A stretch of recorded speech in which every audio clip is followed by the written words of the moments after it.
വലിയൊരു കടന്നു പോയി പാടി പറുത്ത പാടി.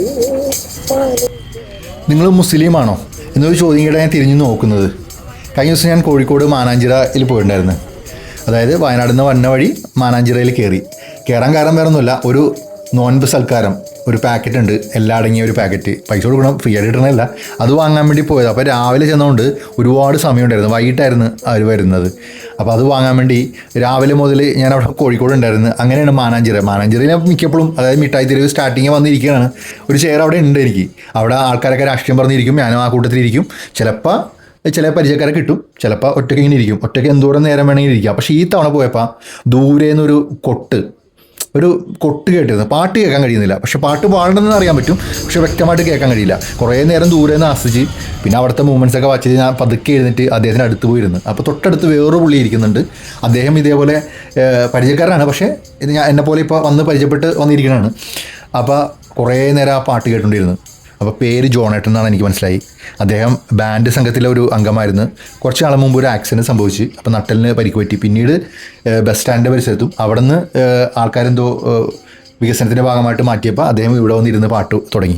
പക്ഷെ പാട്ട് വ്യക്തമായിട്ട് കേൾക്കാൻ കഴിയില്ല, സ്പീക്കറില്ല. അപ്പോൾ എനിക്ക് ആദ്യം പറയാനുള്ളത്, സ്പീക്കർ വാങ്ങിക്കൊടുക്കാൻ താല്പര്യമുള്ളവരുണ്ടെങ്കിൽ തീർച്ചയായിട്ടും അദ്ദേഹത്തിന് വാങ്ങിക്കൊടുക്കുക. അപ്പോൾ അങ്ങനെ ഇരിക്കുന്ന സമയത്താണ് പലരും പൈസ ഇട്ട് പോകുന്നുണ്ട്. ആ കൂട്ടത്തിൽ രണ്ടുപേരും വന്ന് ചോദിക്കുന്നത്, നിങ്ങൾ മുസ്ലിമാണെന്നോ? ആ ചോദ്യം ആദ്യം കേട്ടപ്പോൾ എനിക്ക് വല്ലാത്തൊരു ബുദ്ധിമുട്ട് തോന്നി. പിന്നീട് ഒന്നും തോന്നരുത് കേട്ടോ, എനിക്ക് നിങ്ങൾക്ക് ചോറ് വാങ്ങിത്തരാനാണ്, നോൻപ് ഉണ്ടായില്ലെന്ന് അറിയാൻ വേണ്ടിയാണ് അങ്ങനെ ചോദിച്ചതെന്ന് അവർ പറഞ്ഞപ്പോഴാണ് എനിക്കത് വ്യക്തമായത്. നിമിഷ നേരം കൊണ്ട് അവർ ചോറ് വാങ്ങിക്കൊണ്ട് വന്ന് ഞാൻ അതൊക്കെ ഷൂട്ട് ചെയ്തത്, പക്ഷേ റെക്കോർഡായില്ല. അവരറിഞ്ഞിട്ടില്ല, കാരണം ഞാൻ ആ ഒരു പ്രതിമയുണ്ട്, അതിന് താഴെയാണ് ഇരിക്കുന്നത്. അവിടെ ഞാൻ ഷൂട്ട് ചെയ്യണ അവർ കാണില്ല. ഏതായാലും ഒരു സന്തോഷമായിട്ടുള്ള ഒരു നിമിഷത്തിലൂടെ കടന്നു പോകാൻ പറ്റി. പിന്നെ ജോണേട്ടനെ പരിചയപ്പെടാൻ പറ്റി. പക്ഷേ ഈ പരിചയപ്പെടൽ എനിക്ക് വല്ലാത്തൊരു ഫീല് തോന്നി. കാരണം വേറെ ഒന്നുമില്ല, അദ്ദേഹം പോകാൻ നേരം പോയപ്പോൾ ആ വിട്ടു പോണേൻ്റെ ഒരു ഫീല് അദ്ദേഹത്തിന് നിന്ന് എനിക്ക് കിട്ടി. പോണേ വരൂലേ, ഇനിയും വരൂലേ എന്ന് ഒരു ചോദ്യം ചോദിച്ചു. അത് വല്ലാത്ത, എനിക്ക് ഇതുവരെ അങ്ങനെ കിട്ടിയിട്ടില്ല. പലരെയും ഞാൻ പരിചയപ്പെടാൻ യാത്രയിൽ. അദ്ദേഹം തൊട്ടടുത്തിരുന്ന അദ്ദേഹവും ഇതേപോലെ തന്നെ ആയിരുന്നു, വരൂലേ, എന്നെ കാണൂലേ, ഞാൻ അവിടെ ഉണ്ടാവും എന്നൊക്കെ പറഞ്ഞ്. അപ്പോൾ ഇനിയും പോകണം. യാത്രയിൽ ഞാൻ പറയാറുണ്ട്, കാഴ്ച കാണാനല്ല കൂടുതൽ എനിക്കിഷ്ടം, ഇതേപോലെ എവിടെയെങ്കിലൊക്കെ പോയിരിക്കാനാണ്. പിന്നെ പരിചയപ്പെടാൻ ഉദ്ദേശം വരുന്നില്ല, അടുത്ത യാത്രയിൽ അവരെ തേടി യാത്ര ചെയ്യാല, അതെനിക്കൊരു സന്തോഷമുള്ള കാര്യമാണ്. അപ്പോൾ പറഞ്ഞ് ഞങ്ങൾ നീണ്ടു പോകും. ഒരുപാട് കാര്യം പറയാനുണ്ട്. അവിടെ നിന്ന് നിമിഷം കൊണ്ട് എനിക്ക് ഒരുപാട് അനുഭവങ്ങൾ ഉണ്ടായിട്ടുണ്ട്. ഏതായാലും അത് വാങ്ങി. ഏതായാലും അതിനുള്ളിൽ കുറേ സാധനം ഉണ്ടായിരുന്നു, അത് നല്ല ടേസ്റ്റാണ്. ഏതായാലും മുതലാണ് 260 രൂപ.